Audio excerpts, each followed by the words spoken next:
Ibinulgar ang tila magic na pagpasok ng milyon-milyon sa bank account ni VP Sara Duterte na itinuturing na matibay na ebidensya ng panluloko sa mamamayang Pilipino. Batay sa mga datos na lumabas sa hearing ng Committee on Justice, sapat na umano itong probable cause upang tuluyan ng ituloy ang impeachment complaint laban sa pangalawang Pangulo.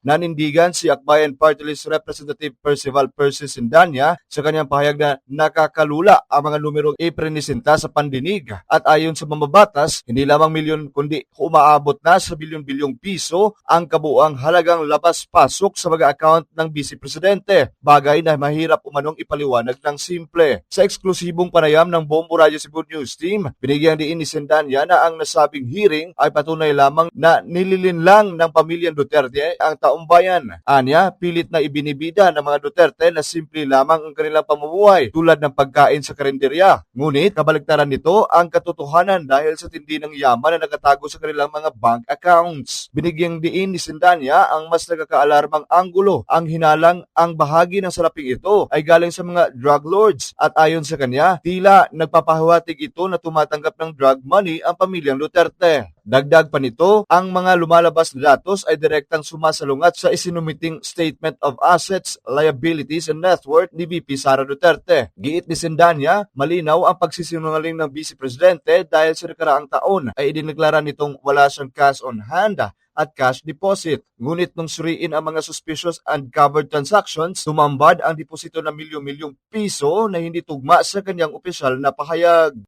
May probable cause, mayroong makatwirang dahilan para ipagpatuloy itong paglilitis sa impeachment court kay VP Sara Duterte. Kasi halimbawa, doon pa lang sa usapin na hindi niya pagsasabi ng totoo at sa kanyang salin, habang sinasabi niya noong taong 2019 to taong 2024, wala siyang cash on hand at wala siyang cash deposit. Pero nung sinilit natin yung suspicious at covered transactions, milyon-milyon din naman pala ang dinideposito sa kanyang account.